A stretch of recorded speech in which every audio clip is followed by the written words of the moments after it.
wese yandikishije iby'urukundo rwe. Ukunze ikiganiro Sange Sakura amahoro ziri mwanya mwiza ugana ku ijambo ry'Imana. Turacyakomeje ku kuntu umuryango wakugira Imana. Twabonye ko iyo umuntu atungutse imbere y'Imana ishobora byose, Imana irera, umuntu aba yanduye banza kwihana akitunganya. Nyuma twabonye ibintu byo kubanza n'ukayihimbaza uyigeze imbere. Imana ishobora byose, Imana yuzuye urukundo, Imana yuzuye imbaraga, Imana yaremye ijuru n'isi, ukayihimbaza ukayishima. Uyu munsi rero turakomeza tureba ikijyanye no kwizera iyo Mana. Ariko dukomeza reka dusenge. Ingura ku Mana ishobora byose, tuje imbere tugushima, tugushimiye umwanya mwiza uduhaye kubana ku ijambo ryawe. Papa, ndakwinginze rwose kugira ngo umwuka wera anyobore muri iyi minota mike mfite. Ijambo ryawe rigiye gusohoka aba ari wowe rwose uriyobora, tubisabye mu izina rya Yesu, amen. Akenshi rero turi mu kintu cyo gusenga. Akenshi gusenga umuntu amenyere ko ari ukuza imbere y'Imana usaba. Abantu bamenyereye ukumva ko wasaba uhita usaba. Nyuma twabonye ibibanziriza, nabivuze mbere yuko nsenga. Noneho ariko uje imbere y'Imana ugomba no kuyizera. Hari ibintu ukeneye koko, hari ibintu ukeneye, ari uburwayi urwaye, ari abarwayi urwaje, ari ubukene, ari biriya byose ukeneye. Biriya ntabwo niyo mpamvu sibyo nabanje kuko sinacyo, biriya ntabwo tubyigishwa. Umuntu abazi ko agomba ko Imana hari akazayibwira ibibazo bye. Biro ntabwo bitindaho cyane ko umuntu ababizi. Ariko ndagira ngo nkubwire ko ukwiye gusaba kwizera kugira ngo tuganireho. Ndagira ngo nsome amagambo. Kwizera ni ikintu gikomeye cyane. Ndagira ngo usome amagambo aboneka mu Heburayo igice cya 11 umurongo wa 1 ndasoma no 6. Baravuga ngo kwizera no kumenya rwose ibyiringirwa udashidikanya ko bitazaba. Ibyo usaba Imana, ibyo ushaka, ibyo wiringira, ntushidikanye. Kandi ko kuduhamiriza ibyo tutareba ko ari iby'ukuri. Ntabwo Imana nkeneye amafaranga ya naya, urabona sayo kwinezeza se kuryohamo, na amafaranga nkeneye kugira ngo nkemure ikibazo iki n'iki. Nzi ko isi n'iyuzuye n'ibyawe, ndizeye nkizera nti papa rero urankunda unyitayeho nkamusanga nizeye. Kwizera ni ibintu byiza cyane, kwizera nubwo utazi ahantu ari buve, ariko nabonye ko iyo ubyizeye Imana irabikora. Reka ngeze kuri 6. Ariko utizera ntibishoboka ko ayinezeza. Nyuma ndakwabwira nti se umwana aje imbere yawe ati papa nzi ko ufite amafaranga, nzi ko ufite byose, ariko sinzi ko uzakumpa amafaranga Minerval de batwatsa mu 50 ko sinzi kubima. Papa we yakumva rwose yabara ati umwana se n'umwana wanjye cyangwa. Ariko umwana aje ati papa batumye Minerval, akuva yizera ko se ari uyamuhe. Kugenda rutizeye ugiye imbere kandi ugomba kugenda wizeye neza ko ibyo ukeneye abiguha utaranabivuga. Hari ijambo nkunda cyane riboneka muri Matayo igice cya 6. N'ahantu nkunda cyane njya bavuga kenshi. Igice cya 6 umurongo wa 33-34 hahera. Ahubwo mubanze mushaka no gukiranuka kwayo, niba ibyo byose muzabyongera, byandi byose myenda iki byose bya bindi byose ukeneye Imana irabizi. Yes. Ariko nuyigira nyambere ukabanza ukayihimbaza, ukabanza ukihana, ukabanza ukitunganya, ukaza imbere yayo yizeye, umenya ngo azabiguha. Hari igihe Imana ikintu utaranasengera ukabona yagikoze utaranakigera ngo ubone kugikenera, kugasanga mbere kare kose rero bitunganyije. Ntimukiganye mutekereza ibyejo, ko abejo baziganyira ibyejo muzosukuranye n'ibi byabo. Tubanze rero ziranzira twanyuzemo, kubanza ukihana ukitunganya, nta muntu ufitanye amatiku, nta muntu mufitanye ibibazo. Wumva ujya imbere y'Imana ukumva uti nta byose nabyiyari. Kandi iteka mu by'ukuri njya nkora kwarwa ko dufite kamere y'icyaha, nanjye ndacyayigendana nubwo mvuga ngo ndabwiriza ko kamere y'icyaha ihari. Ubuzima bwa Kristo n'urugamba rwa buri munsi. Niyo mpamvu konje imbere y'Imana agomba kubaza Imana se nta bindi nta bintu nkuye icyo cyo rwose n'iki ukwiye gukora kenshi. Kandi no kwihimbaza twabonye ubushize ukabikora kenshi gashoboka.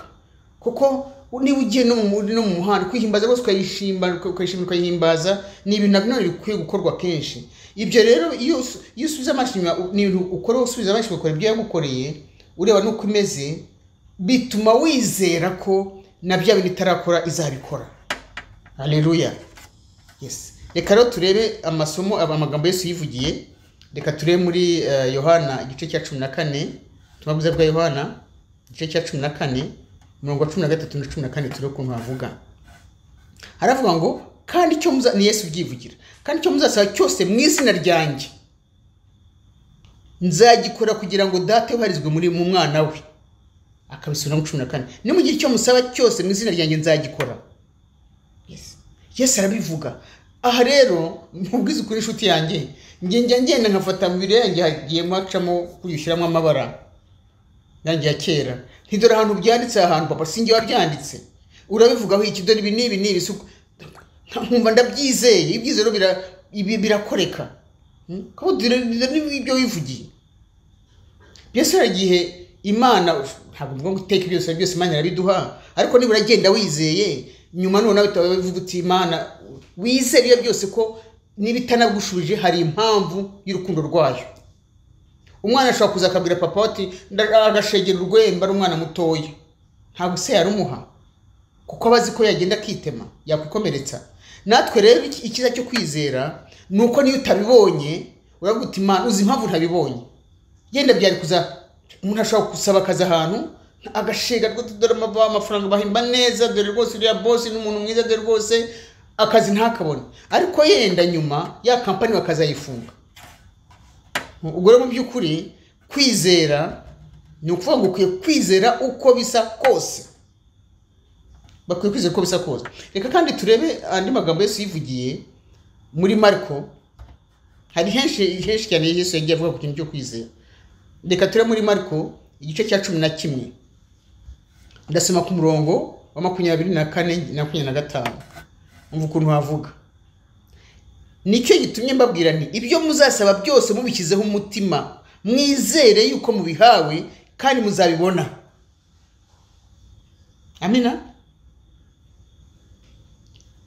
Reka msona 23 niho nari kubanza. Ndabwira ukuri yuko umuntu wese wabwira umusozi ati shinguka utabwe mu nyanja ntashidikanye mu mutima we, yizeye yuko icyo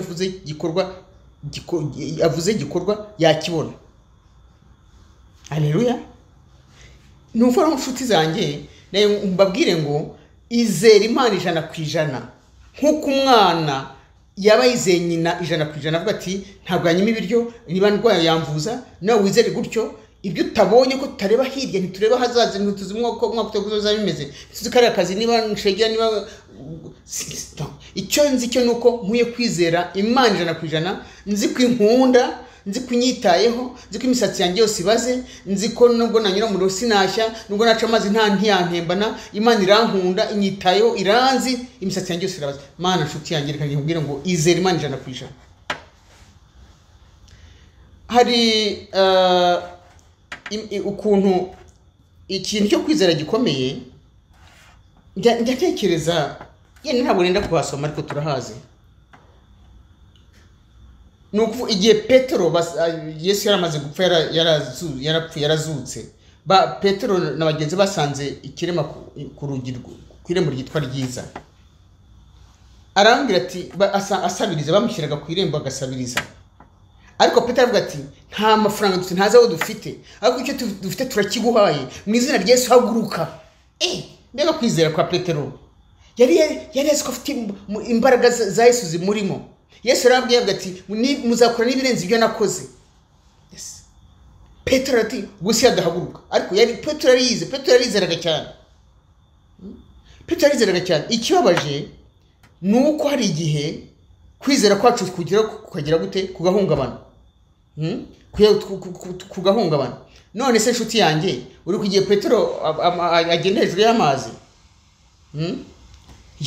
Ntabwo mpasoma kubera umwanya, navuze ko nazajya mfata turahazi ibyo byose. Igihe intumwa zari zambutse mu bwato, Yesu yasigaye inyuma, aza kubagiye ko nabona umuntu aje kugenda aragenda hejuru y'amazi, batira umuzima avuza induru. Yesu ati ni ngewe.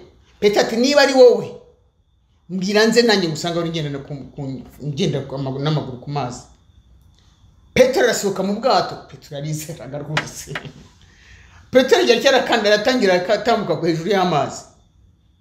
Ariko ageze aho ngaho atiba we areba hasi ati donc arumwe ati birashoboka se kwizera kurahubanga niko navuga, kwizera kwe kuzamo umuyaga atangira kurohama.